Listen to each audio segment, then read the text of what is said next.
पुन्हा नव्याने labour search करणं आणि लेबर आणणं हे खूप कठीण झालं होतं तेव्हा. आपले सिमेंट कॉन्क्रीटचे रोड असले की आपलं पाणी जमिनीत कधीच मुरत नाही.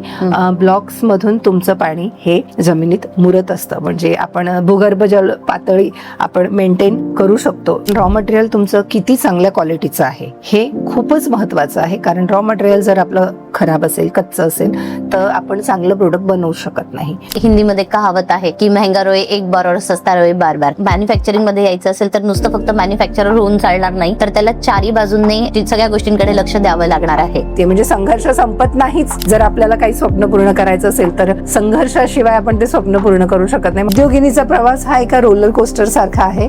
उद्योगिनी, तिचा व्यवसाय, तिची ओळख, तिचा प्रवास.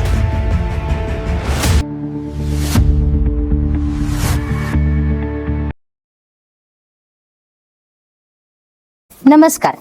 उद्योगिनी या विशेष पॉडकास्ट सिरीज मध्ये आपल्या सगळ्यांचं स्वागत आहे. Saturday club global trust Dhule, Adishakti chapter आणि एफएसआर सोल्युशन्स प्रायव्हेट लिमिटेड यांच्या संयुक्त विद्यमाने उद्योगिनी ही विशेष पॉडकास्ट सिरीज आम्ही सुरू करत आहोत. उद्योगिनी म्हणजे केवळ व्यवसाय करणारी महिला नव्हे, तर स्वतःची ओळख निर्माण करणारी, कुटुंब आणि व्यवसाय यांचा समतोल राखणारी, इतर महिला उद्योजकांसाठी प्रेरणा ठरणारी महिला उद्योजिका. या पॉडकास्ट सिरीजचा उद्देश म्हणजे केवळ महिला उद्योजकांचा व्यवसाय समोर आणणे हा नव्हे, तर व्यवसाय सुरू करताना त्यांना आलेल्या अडचणी, त्याच्यावर त्यांनी केलेली मात, त्यांचा संघर्ष, कुटुंब आणि व्यवसायाचा राखलेला समतोल, बिझनेस, फायनान्स, नेटवर्किंग, मॅनेजमेंट या सगळ्या गोष्टी त्यांनी कशा सोडवल्यात, बिझनेस ग्रोथ याबाबतचे प्रत्यक्ष अनुभव या सिरीजच्या माध्यमातून आपण जाणून घेणार आहोत. आजच्या या भागात आपण भेटणार आहोत भावी प्रोडक्टच्या भविता संजय देवरे मॅडमांना. मॅन्युफॅक्चरिंग सारख्या चॅलेंजिंग फील्डमध्ये व्यवसायाची सुरुवात करून गेल्या 5 वर्षापासून भविता मॅडम ह्या व्यवसाय करत आहेत. चला तर आज त्यांच्याबद्दल आपण जाणून घेऊयात. मॅम, आपल्या या आजच्या पॉडकास्ट सिरीज मध्ये खूप खूप मनापासून स्वागत आहे. Thank you so much Shweta. Ma'am, तुमच्याबद्दल आणि भावी प्रोडक्ट बद्दल मला थोडक्यात जाणून घ्यायला आवडेल. मी भविता संजय देवरे. माझं MIDC मध्ये इंटरलॉकिंग पेवर ब्लॉकचं मॅन्युफॅक्चरिंग युनिट आहे आणि मी सोशल वर्क पण करते. इनरव्हील म्हणून इंटरनॅशनल वुमेन्स ऑर्गनायझेशन आहे, वर्ल्डची लार्जेस्ट ऑर्गनायझेशन आहे. त्याच्यात मी डिस्ट्रिक्ट चेअरमन म्हणून काम केलेलं आहे. Even all India association council member म्हणून पण मी तिथे काम केलेलं आहे. आणि आता मी Adishakti Saturday club Adishakti golden chapter याची चेअरपर्सन आहे. ग्रेट. भावी प्रोडक्ट बद्दल पण तुम्ही थोडं सांगाल? भावी प्रोडक्ट हे जसं सांगितलं मी की इंटरलॉकिंग पेवर ब्लॉकचं युनिट आहे. त्याच्यामध्ये वेगवेगळ्या प्रकारचे पेवर ब्लॉक्स तयार केले जातात. सायझेस वेगवेगळे आहेत. 80 mm, 60 mm अशा प्रकारचे या साईजचे ब्लॉक्स बनवले जातात. प्लस वेगवेगळ्या डिझाईन्स असतात, वेगवेगळे शेप्स असतात, ते तयार केले जातात. कप स्टोन्स पण आम्ही बनवतो. कप स्टोन्सच्या पण साईज असतात. अशा प्रकारे आम्ही या सगळ्यांचं मॅन्युफॅक्चरिंग करत असतो. Okay. Saturday club global trust आणि आदिशक्ती चॅप्टर यासोबत तुम्ही कशा जोडल्या गेल्या आहात? सॅटरडे क्लबमध्ये मी शेवटच्या 5 वर्षापासून मेंबर आहे. हे माझं 5वं वर्ष आहे. आदिशक्तीची जेव्हा सुरुवात झाली नव्हती, म्हणजे आदिशक्ती हे स्पेशली विमेन एंटरप्रिनर्ससाठी आहे, महिला उद्योजकांसाठी. आणि याची जेव्हा सुरुवात नव्हती झाली तेव्हा पण मी सॅटरडे क्लबला मेंबर होती. शेवटच्या 2 वर्षापासून आपण आदिशक्ती सुरू केलं आहे आणि जास्तीत जास्त महिला उद्योजकांना आपण तिथं सामावून घेण्याचा प्रयत्न करतोय, जेणेकरून त्यांचा व्यवसाय छानपैकी वाढू शकेल. मॅम, सॅटरडे क्लब म्हणजे काय आणि याच्यातून नेटवर्किंग, महिला उद्योजकांना नेटवर्किंगसाठी काही मदत होऊ शकते का? आणि तुम्ही याच्याबरोबर कशा जोडल्या गेल्या आहात? सॅटरडे क्लब हे सॅटरडे म्हणजे SCGT म्हणतो आम्ही, सॅटरडे क्लब ग्लोबल ट्रस्ट. ही माधवराव भिडे सरांनी, इंजिनियर माधवराव भिडे सरांनी सुरू केलेली ही एक NGO आहे आणि ही महाराष्ट्रीयन उद्योजकांना त्यांच्या व्यवसायाला चांगलं प्लॅटफॉर्म मिळावं, त्यांचा उद्योग जास्त वाढीस यावा आणि ते खूप छान प्रकारे व्यवसाय करू शकावे भारताच्या, इवन ओव्हरसीज सगळीकडे. त्याच्यासाठी त्यांनी ही संस्था सुरू केलेली आहे. आणि धुळ्यामध्ये त्याचे 3 चॅप्टर आहेत. 2 मेल चॅप्टर आहेत आणि 1 फिमेल चॅप्टर आहे. तर या दोघांमध्ये सगळे व्यावसायिक आहेत. आणि निश्चितच जसं तुम्ही सांगतायत की नेटवर्किंगचा उपयोग होतो का, तर ऑब्व्हियसली नेटवर्किंग हे सगळ्यात जास्त इथे आपण करू शकतो. जे तुम्ही मेंबर नसाल तर तुमचं नेटवर्किंग आणि ऐसा मेंबर तुमचं नेटवर्किंग ह्याच्यात खूप फरक पडतो. कारण विचार करा, आज जवळजवळ 250 मेंबर धुळ्याचे उद्योजक सॅटर्डे क्लब मेंबर आहेत. ओके. तर तुम्ही जेव्हा एंटर होता क्लबमध्ये तेव्हाच तुम्हाला 250 लोकांच्या कॉन्टॅक्टमध्ये येतात. तर तुमचा व्यवसाय त्यांना कळतो, त्यांचा व्यवसाय तुम्हाला कळतो. निश्चितच सॅटर्डे क्लब बांधव असल्यामुळे मी तुमच्या व्यवसायाला प्रमोट करणार, तुम्ही माझ्या व्यवसायाला प्रमोट करणार. तर हे असं खूप छान नेटवर्क तिथे आपल्याला मिळत असतं. अच्छा, म्हणजे हे फक्त महाराष्ट्रात आहे की महाराष्ट्राबाहेर पण आहे? नाही, हे महाराष्ट्राबाहेर पण आहे. सुरुवात महाराष्ट्रीयन लोकांसाठी झाली आहे. महाराष्ट्राच्या बाहेर गुजरातमध्ये आहे, मध्य प्रदेशमध्ये आहे आणि दुबईमध्ये पण आहे. ऑस्ट्रेलियामध्ये आता सुरू होत आहे. पण सगळीकडे हे मराठी उद्योजकांसाठीच आहे. अरे वा, म्हणजे खूपच छान, खूपच छान. जसं- नक्की. म्हणजे एखाद्याला व्यवसाय सुरू करायचा आहे आणि तो मराठी उद्योजक आहे आणि त्याला 7 समुद्रापार आपला व्यवसाय घेऊन जायचा असेल तर सॅटर्डे क्लबमुळे ते शक्य होईल त्याच्यासाठी. छान लिंक आपल्याला परदेशातही व्यवसाय करायला ह्याच्या थ्रू मिळत असते. म्हणजे इव्हन महाराष्ट्राच्या बाहेर कुठंही तुम्हाला व्यवसाय करायचा आहे, तुमचा व्यवसाय वाढवायचा आहे, तर खूप सुंदर प्लॅटफॉर्म आहे. खूपच छान मॅम. भावी प्रॉडक्ट बद्दल तुम्ही अजून सांगाल का? म्हणजे नेमकं आता हा ऍक्च्युली बघायला गेला तर मॅन्युफॅक्चरिंगचं युनिट आहे आणि त्याच्यामध्ये महिलांसाठी तसा चॅलेंजिंग फील्ड आहे. सो याच्यामध्ये तुम्ही कसं काय एंटर केलं? तसं विचार केला तर माझं स्वप्न होतं की आपला काहीतरी एक व्यवसाय असावा. म्हणून मी बऱ्याच वर्षापासून थोडं सर्च करत होते की आपण काय व्यवसाय करावा. हे फील्ड जरी चॅलेंजिंग होतं, कारण मला आवडलं की मी पण करू शकते, ही चॅलेंज फेस करू शकते मी, तर मी व्यवसाय हा निवडण्याचं हे एक कारण. प्लस माझे मिस्टर हजबंड माझे हे सिव्हिल इंजिनियर आहेत, त्यामुळे मला त्यांचीही मदत होईल हा एक मोठा उद्देश होता की आम्ही दोघं मिळून हे चांगल्या प्रकारे सांभाळू शकू, म्हणून हे फील्ड निवडलं गेलं. अच्छा, जेव्हा व्यवसाय करायचा तुमचा निर्णय झाला त्यावेळेला म्हणजे मेन मोटो काय होता याचा? आर्थिक स्वातंत्र्य हा होता की स्वतःची ओळख निर्माण करणं हा त्याच्या मागचा मेन मोटो होता? दोघंही म्हणेन की स्वतःची ओळख निर्माण करणे हे तर असायलाच पाहिजे. कारण महिला जेव्हा आर्थिकदृष्ट्या स्वतःच्या पायावर उभी असते तेव्हा तिचा एक कॉन्फिडन्स, तिची एक ओळख ही वेगळीच असते समाजामध्ये. हे तुम्हाला, मला, कारण तुम्ही पण एक व्यावसायिक आहात, तर ही आपल्याला खूप चांगल्या प्रकारे माहिती आहे. प्लस एक आर्थिक आपणही काम करतो तर आपण आपल्या फॅमिलीला तेवढाच सपोर्ट करू शकतो, हा पण एक महत्वाचा उद्देश होता. अरे वा, छान.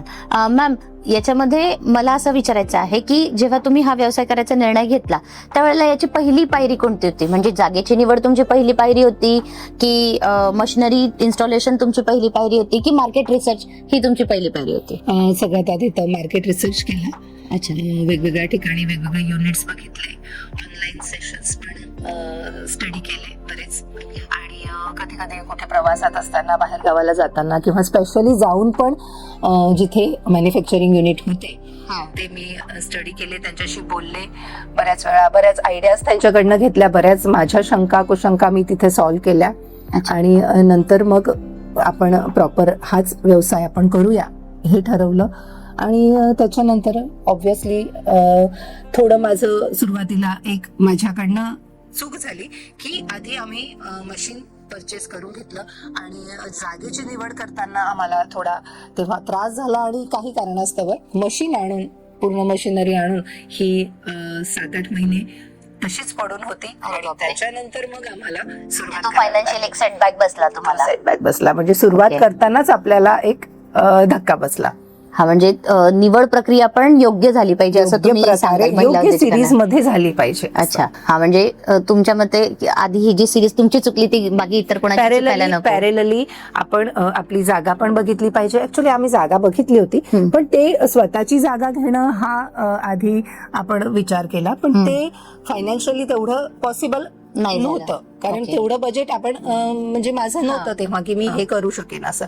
म्हणून मग शेवटी मशीन जरी आणलेली होती सगळी, तरी मग रेंटने जागा घेणं हे मला सोयीचं वाटलं आणि आम्ही रेंटने MIDC मध्ये जागा घेतली आणि मग युनिट तिथे स्थापन केलं. मॅम, तुम्हाला तुमचा पहिला कस्टमर कसा मिळाला याचा अनुभव तुम्हाला आठवतो का? पण पहिला कस्टमर मिळाला तेव्हा खूपच आनंद झाला होता. एक आमचे रिलेटिव्ह होते, त्यांना समजलं होतं कारण मॅन्युफॅक्चरिंग आपण चालू करून दिलेलं होतं आणि ऍडव्हर्टायझिंग चालू केलेली होती. त्यामुळे एक रिलेटिव्ह होते, त्यांना कळलं की आम्ही प्रोडक्शन करतोय पेवर ब्लॉक्सचा आणि त्यांना नीड होती.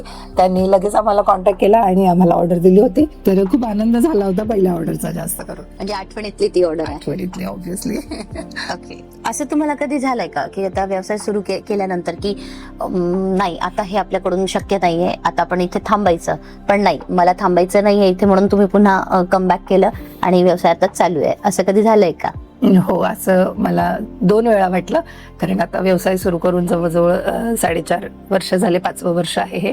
2 वेळा झालं. एकदा लेबर्सचा खूप प्रॉब्लेम झाला होता. लेबर स्किल लेबर असणं हे खूप महत्वाचं असतं आणि आपण जेव्हा लेबर बघतो आणतो तेव्हा आपण त्यांची इन्क्वायरी करून आणतो, पण जेव्हा त्यांना आणल्यावर आपल्याला त्यांना आपल्या प्रकारचं ट्रेनिंग द्यावं लागतं की आपल्याला कशा प्रकारचं प्रोडक्शन हवंय, कशी क्वांटिटी हवी आहे, कशी क्वालिटी हवी आहे, हे सगळं आपल्याला त्यांना ट्रेन करावं लागतं. त्यामुळे ते वेगळ्या ठिकाणी त्यांना वेगळी ट्रेनिंग मिळालेली असते आणि लेबरला आणल्याशिवाय त्यांचं काम बघितल्याशिवाय आपल्याला प्रॉपर आयडिया येत नाही. त्यामुळे जेव्हा सुरुवातीला आम्ही एक लेबर टीम आणली होती तर त्यांचा खूप वाईट अनुभव आला होता आणि तेव्हा पुन्हा नव्याने लेबर सर्च करणं आणि लेबर आणणं हे खूप कठीण झालं होतं. तेव्हा मला एकदा तसं वाटलं होतं. दुसऱ्यांदा एक वेळा तेव्हा वाटलं जेव्हा मला थोडं मार्केट स्टक झालं होतं, ऑर्डर्स नव्हत्या, बरेच दिवस कुठल्याही प्रकारची ऑर्डर नव्हती आणि एवढं प्रोडक्शन करून आपला माल समोर डोळ्यापुढे एवढा पडलेला आहे. तर तेव्हा पण थोडी भीती वाटायची की आपण कसं करू, आता ऑर्डर मिळेल की नाही, एवढा माल आपण कसा विकणार. तर हे सगळ्यांचं तेव्हा खूप टेन्शन आलं होतं आणि तेव्हा वाटत होतं की आपण मागे सरकावं, पण नंतर विचार केला नको आपण का मागे सरकायचं, आपण मेहनत करू आणि नक्कीच आपल्याला पुढे यश मिळेल. तर त्या प्रकारे खूप काम चालू ठेवलं, ऍडव्हर्टाइज चालू आहे आणि अजूनही सगळं सुरू आहे. खूप छान मॅम. मॅम तुम्ही असं म्हणत होतात की लेबरचा प्रॉब्लेम झाला आहे आणि लेबर आणलं, म्हणजे आपलं लेबर लोकल नाहीये? नाही, लेबर लोकल नाहीयेत. लेबर तर ते खेड्यावरून पाड्यावरचे आहेत, म्हणजे नंदुरबार नवापूर तिकडच्या साईडचे असतात ते. ओके. आदिवासी भागातले ते आहेत, म्हणजे आपल्यामुळे आदिवासी भागातील लोकांना देखील रोजगार निर्माण होतोय. ओके. कामगारांना ट्रेन करणं, त्यांच्याकडून क्वालिटी वर्क मिळवणं आणि त्यांना टिकवून ठेवणं, याच्यासाठी तुम्ही काय केलं होतं? कामगारांकडनं क्वालिटी वर्क मिळवून घेण्यासाठी मी स्वतः तिथे थांबते प्रोडक्शनच्या वेळी आणि त्यांना जसं म्हणजे आमचा पहिल्यापासून आग्रह आहे की क्वालिटी प्रोडक्टच असलं पाहिजे. तर क्वालिटी मिळवण्यासाठी जो रेशो रॉ मटेरियलचा वापरला जातो, रॉ मटेरियल कशा प्रकारचं वापरायचं, कोणतं वापरायचं, हे पण क्वालिटी आम्ही मेंटेन करतो. प्लस लेबरला मग त्याप्रमाणे आम्ही ट्रेनिंग दिलं की आपला माल ह्या अशाच प्रकारे बनवला पाहिजे, आपला रेशो असाच असला पाहिजे, ह्याच प्रकारे आपण काम करूया. असं स्वतः थांबून लक्ष ठेवणं हे तर आलं, पण सुरुवातीला त्यांना एक 10-15 दिवस ऑब्झर्व करून ट्रेनिंग. त्याच्यासाठी तुम्ही काही SOPs वगैरे काही अशा बनवल्या आहेत का? नाही, तसं SOPs वगैरे नाही बनवल्या आहेत, पण स्वतः थांबून वेळोवेळी त्यांना गाईड करणं हे मला वाटतं की सफिशियंट होतं आमच्या केसमध्ये. तर आम्ही ते करू शकतो. ओके. महिला उद्योजका म्हणून तुम्ही जेव्हा कॉन्ट्रॅक्टर, बिल्डर, कन्स्ट्रक्टर यांच्या सोबत येतात तेव्हा म्हणजे यांच्याशी जेव्हा 1-to-1 करावं लागतं त्यावेळेला काही कोऑर्डिनेट करताना तुम्हाला काही अडचणी येते का? सुदैवाने मला तशी काही अडचण नाही आली अजून, कारण बऱ्याच ठिकाणी कॉन्ट्रॅक्टर्स आहेत, त्यांच्याशी कॉन्टॅक्ट केला, government contractor, private contractors, landscape designers, पण तसे अशी अडचण कधीच आली नाही आणि मला छानपैकी त्यांचा रिस्पॉन्स पण चांगला मिळाला. इंटरलॉकिंग पेवर ब्लॉक हा चांगला आहे की नाही हे आमच्यासारख्या सामान्य ग्राहकाने ते कसं ओळखावं, कशावरून ओळखावं? अगदी सामान्य तपासणी म्हणजे जस्ट 2 ब्लॉक्स उचलून एक दुसऱ्यांना ठोकून बघायचे, आपल्याला लगेच लक्षात येतं पोकळचा आवाज आणि आपण सगळेच जण ओळखू शकतो की पोकळ वस्तूचा आवाज कसा येतो आणि एक भरीव वस्तू असते, एक स्ट्रॉंग वस्तू असते, त्याचा आवाज कसा येतो, म्हणजे तेव्हा लगेचच लक्षात येतं. अगदी एक पहिल्या पायरीची तपासणी. आपण अजून दुसरी पायरी तपासणीची करायची असेल तर आपण आपल्या वेंडरला विचारू शकतो, जिथून आपण माल घेतोय त्यांच्याकडून, की तुमचा माल लॅब टेस्टेड आहे का. जनरली आपण आपली ब्लॉक हा लॅबमध्ये टेस्टिंगला पाठवतो, त्याच्या ज्या क्रायटेरिया आहेत, रेशिओ आहेत, त्याच्या क्वालिटीच्या, स्ट्रेंथच्या, त्या सगळ्या तिथे तपासल्या जातात. आणि आपला माल म्हणजे माझा भावी प्रोडक्टचा माल हा लॅब टेस्टेड आहे. तर तुम्ही तेही विचारून एक म्हणजे सायंटिफिकली त्याची गॅरंटी घेऊ शकतात की हा किती स्ट्रॉंग आहे असं. मॅम, सध्या असं आहे की इको फ्रेंडली, प्रत्येक गोष्ट इको फ्रेंडली, निसर्गाशी म्हणजे हवामानाचा बऱ्याच आता हे होतं, हे तर निसर्गाशी जोडलेली पाहिजे. तर भावी प्रोडक्ट हे इको फ्रेंडली आहे का? हो, ऑब्व्हियसली आहे. कारण इथं जी मशिनरी यूज केली जाते त्याच्यात कुठल्याही प्रकारचा धूर किंवा कुठल्याही प्रकारचे केमिकल्सची सांडवणी हे होत नाही. त्यामुळे त्या दृष्टीने पण प्लस पेवर ब्लॉक्स जे आहेत हे जेव्हा तुम्ही बसवतात तेव्हा त्याच्यामध्ये गॅप्स असतात आणि त्या गॅपमधून जमिनीमध्ये पाणी मुरतं. म्हणजे हा खूप मोठा बेनिफिट आहे की आपले सिमेंट कॉन्क्रीटचे रोड असले की आपलं पाणी जमिनीत कधीच मुरत नाही. ब्लॉक्स मधून तुमचं पाणी हे जमिनीत मुरत असतं. म्हणजे आपण भूगर्भ जल पातळी आपण मेंटेन करू शकतो. म्हणजे मग पेवर ब्लॉक बसवल्याने आपण पर्यावरणाचं संरक्षण करू शकतो. मदतरूप आहोत आपण ऍज अ पेवर ब्लॉक बसवून. म्हणजे ही खूप चांगली गोष्ट आहे. पेवर ब्लॉक बसवणं हे सिमेंट म्हणजे कॉन्क्रिटीकरणाच्या जंगलपेक्षा कधी ही चांगली गोष्ट आहे. आणि प्रोडक्टच्या क्वालिटीवर सगळ्यात जास्त परिणाम कशाचा होतो? स्किल्ड लेबरचा, रॉ मटेरियलचा की मशिनरीजचा? सगळ्यात आधी तर रॉ मटेरियलचा. कारण रॉ मटेरियल तुमचं किती चांगल्या क्वालिटीचं आहे हे खूपच महत्वाचं आहे. कारण रॉ मटेरियल जर आपलं खराब असेल, कच्चं असेल तर आपण चांगलं प्रोडक्ट बनवू शकत नाही. प्लस त्याच्यानंतर स्किल्ड लेबर, कारण त्याचा रेशिओ हा सांभाळला जातोय का, त्याची स्ट्रेंथ मेंटेन करण्यासाठी जो रेशिओ आपल्याला मेंटेन ठेवावा लागतो तो रेतीचा, खडीचा, ग्रेटचा किंवा अजूनही बऱ्याच गोष्टी असतात सिमेंटचा, तो तुम्ही मेंटेन करताय का? तो लेबरने जर तो मेंटेन केलेला असला तर आपलं चांगलं प्रोडक्ट तयार होऊ शकतो. आणि त्याच्यानंतर मशिनरीचा पार्ट येतो.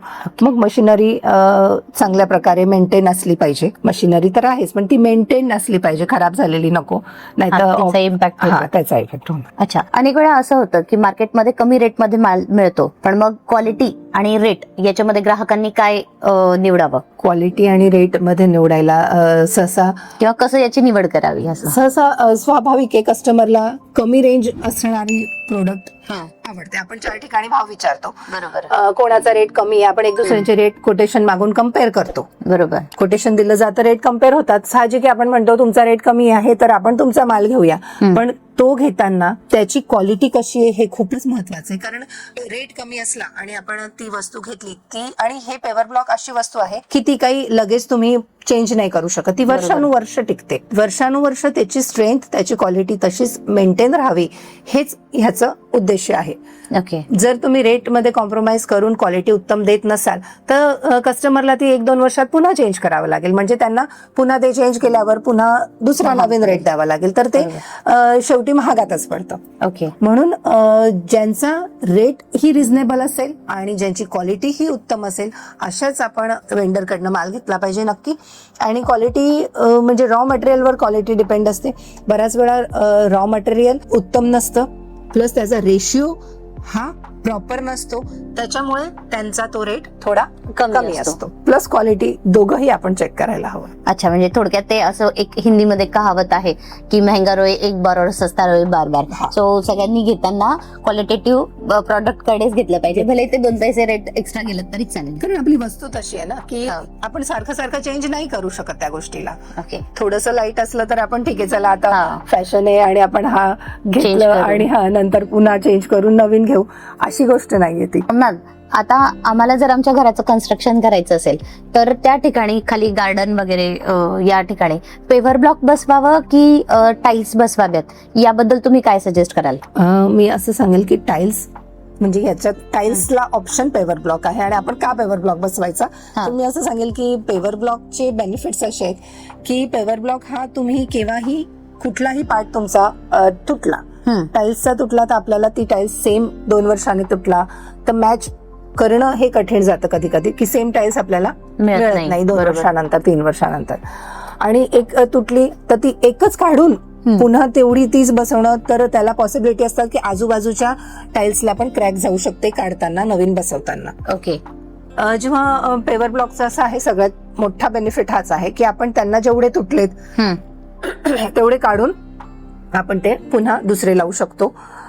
प्लस ह्याच्यामध्ये पाणी, मी आधी सांगितलं तसं पाणी हा. जमिनीत मुरतं. म्हणजे आपण आपल्या जमिनीची काळजी घेतो की भूगर्भ जळ पातळी आपली आपण मेंटेन करतो. प्लस ह्याचे कलर वगैरे पण कधी कधी फेड जर झाले तर तुम्ही त्याला नवीन पॉलिश पण करून घेऊ शकतात.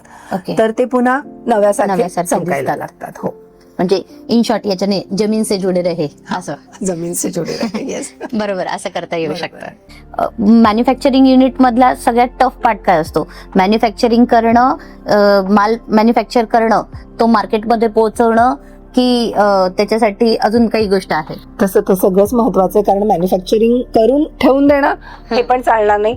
हा. त्या मालाला मार्केटमध्ये पोहोचवणं तरच आपला व्यवसाय संपन्न होणार आहे. आणि नुसतं कसाही माल प्रोडक्ट बनवून मार्केटमध्ये पोहोचवणं तर थोड्या दिवसांनी ते पण मार्केटमध्ये ती आपली प्रोडक्ट चालणार नाही, कारण ती क्वालिटी तिची उत्तम नाहीये.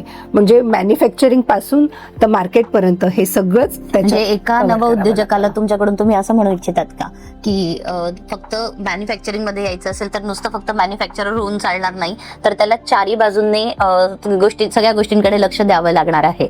बरोबर. त्याला बिझनेस करावा लागणार आहे इन शॉर्ट मध्ये. हो. आणि तो त्याला व्यवस्थित चालवता तुमचं यायला पाहिजे. ऍडव्हर्टायझिंग, तुमचं नेटवर्किंग सगळं वाढवून तुमचा कस्टमर मिळवणं इथपर्यंत, आणि परत मालाचे पेमेंट्स हे एनकॅश करणं हे पण तेवढंच महत्वाचं आहे. अच्छा, म्हणजे एक काम करून चालणार नाही, ते सगळीकडे लक्ष ठेवावं लागेल. मल्टीटास्किंग असायला इथे करता यायला हवी. या व्यवसायात प्रॉफिट फक्त माल बनवण्यात आहेत की waste control, payment recovery, delivery आणि कस्टमर रिलेशनशिप यामध्येही आहे?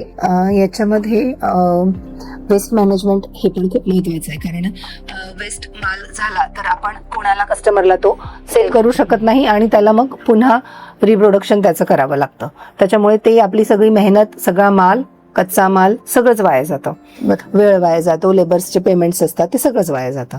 त्यामुळे सगळ्यात महत्वाचा पार्ट हा आहे की वेस्ट कंट्रोल करणं. त्याच्यानंतर पेमेंट रिकव्हरी पण महत्वाची आहे. पेमेंट रिकव्हरी जितकी वेळेवर येईल तेवढा तुमचा प्रॉफिट तो एकबद्ध राहील. कारण पेमेंट जर जास्त लेट आले, बऱ्याच वेळा होतं की गव्हर्नमेंटचे कामं असतात किंवा एखादी पार्टी नाही, पॉसिबल नसतं त्यांना पेमेंट तेव्हाच देणं, तर जेवढं लेट झालं तेवढा आपला प्रॉफिट संपून जातो, कारण एवढं इन्व्हेस्टमेंट नाही आपण त्याच्यात करून ठेवू शकत जास्त दिवस. हा, म्हणजे कॅश फ्लो मॅनेजमेंट कडे पण तुम्हाला लक्ष द्यायचं ठेवावं असतं. लागतं. ओके. आणि डिलिव्हरी आणि कस्टमर रिलेशनशिप? डिलिव्हरी वेळेवर झालीच पाहिजे, जेणेकरून मार्केटमध्ये आपलं चांगलं क्वालिटी बरोबर आपलं नाव पण झालं पाहिजे की ही पार्टी व्यवस्थित डिलिव्हरी करते, व्यवस्थित म्हणजे माल पोहोचवणं, वेळेवर पोहोचवणं. प्लस ह्याच्यात कसं असतं मॅडम, लोडिंग अपलोडिंग करणारे लेबर्स वेगळे असतात. अच्छा. तेही तुमचे स्किल्ड असले तर तुमचा माल तो प्रॉपर पोहोचतो, नाही तर तो डिलिव्हरी करताना म्हणजे ट्रान्सपोर्टेशन मध्ये खराब होतो, तुटतो. अरे वा. असं पण बऱ्याच वेळा होतं, कारण ते वरून जड वस्तू आहे ही. जर चुकून त्यांनी चांगल्या प्रकारे त्याची डिलिव्हरी नाही केली, चांगल्या प्रकारे नाही पोहोचवला तो माल, तरीही तो खराब होतो. तर ते पण आपण लक्ष ठेवलं पाहिजे. आणि कस्टमर रिलेशन तर ऑब्व्हियसली सगळ्याच व्यवसायात महत्वाचं आहे.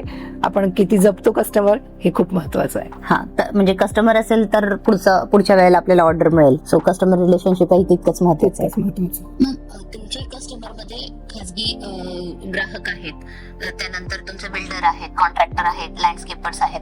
सो सुरुवातीला तुम्ही यांच्यापर्यंत पोहोचण्यासाठी तुम्ही मार्केटिंग कशी केली होती? 2-1 भेटून केली. बऱ्याच वेळा कॉन्ट्रॅक्टरकडे गेल्यावर किंवा त्यांना आपण सांगितल्यावर की आमचा हा व्यवसाय आहे, ऍडव्हर्टाईज आपली त्यांना केल्यावर, आपल्या मालाची डिटेल सगळी सांगितल्यावर ते तयार तर होतात की हो हो मॅडम छान आहे आणि पुढची ऑर्डर आम्ही तुम्हालाच देतो किंवा ही ऑर्डर आहे, हे असं सगळं होतं. नंतर आपण परत येतो आणि ती मीटिंग संपल्यावर जेव्हा आपण त्यांना कॉन्टॅक्ट करतो की चला आता आपल्याला ऑर्डर मिळाली आहे तर आपण ही ऑर्डर आपण आता पूर्ण करू, डिस्पॅच करायचा असतो. जेव्हा माल आपण त्यांच्याशी कॉन्टॅक्ट करतो तर तेव्हा अचानक असं समजतं की ही ऑर्डर तर त्यांनी कोणी दुसऱ्यालाच दिली गेलेली आहे. अरे बाप. म्हणजे तेव्हा खूप वाईट वाटतं की आपल्याला हो सांगून सगळं ठरवून सगळं झाल्यावरही ऑर्डर आपल्या हातातून चालली जाते.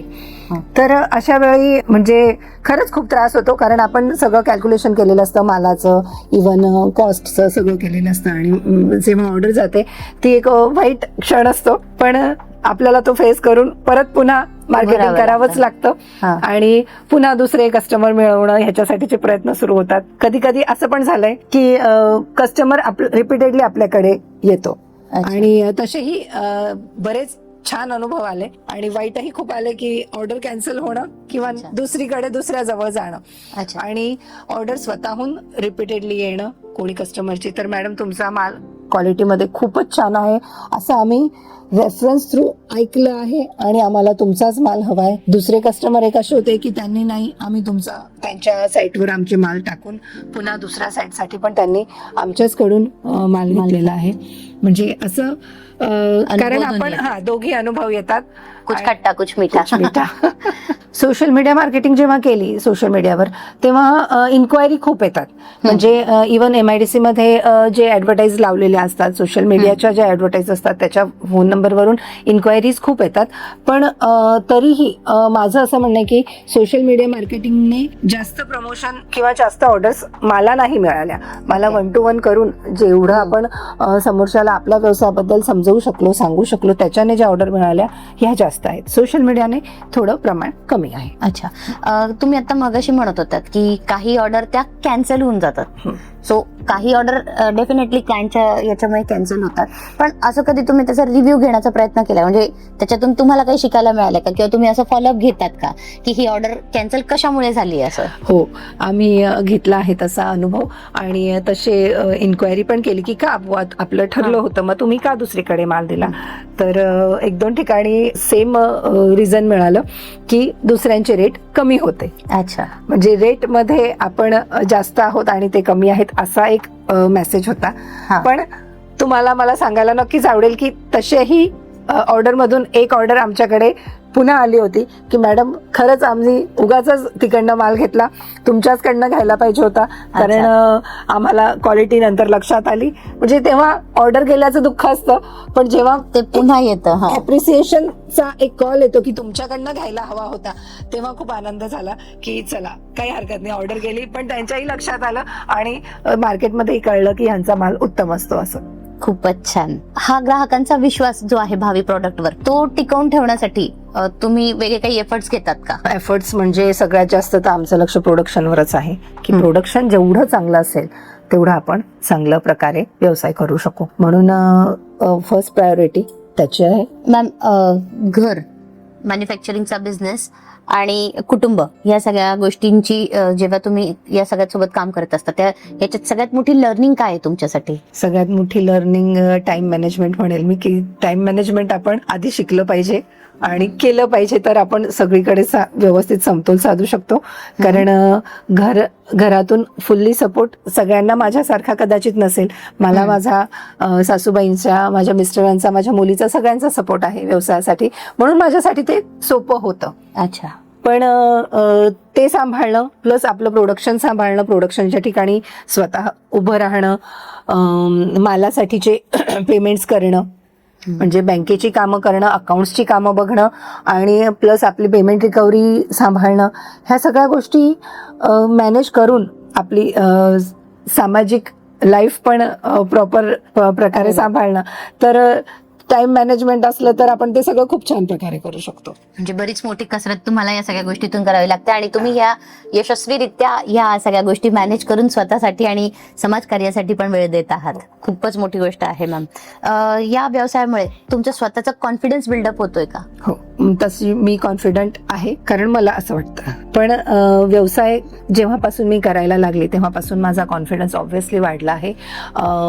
अमुक क्षेत्रामध्ये जसं आपली डेअरिंग होत नाही किंवा भीती वाटते, तर त्याही क्षेत्रामध्ये मी आता करू शकते, ते काम करू शकते मी आता. ऑलरेडी तुमचं फील्ड वेगळंच आहे आणि चॅलेंजिंग आहे, सो इथे तर खरंच खूप कॉन्फिडन्सची गरजच आहे. हो. आज तुम्ही जर मागे वळून पाहिलं तर तुम्हाला काय वाटतं की या व्यवसायामुळे तुम्हाला काय जास्त मिळाला? पैसा जास्त मिळाला की ओळख जास्त मिळाली की आत्मसन्मान जास्त मिळाला, म्हणजे आत्मविश्वास जास्त मिळाला? आत्मसन्मान म्हणण्यापेक्षा आत्मविश्वास जास्त मिळाला. ओळख आणि आत्मविश्वास. मॅम, आज जर तुम्हाला बघून एखादी महिला उद्योगात येऊ इच्छित असेल तर तुम्ही तिच्यासाठी काय संदेश द्याल किंवा तुम्हाला काय सांगू इच्छिता तुम्ही त्यांना, त्या ज्या महिला? खूप अवघड प्रश्न विचारतात श्वेता मॅडम.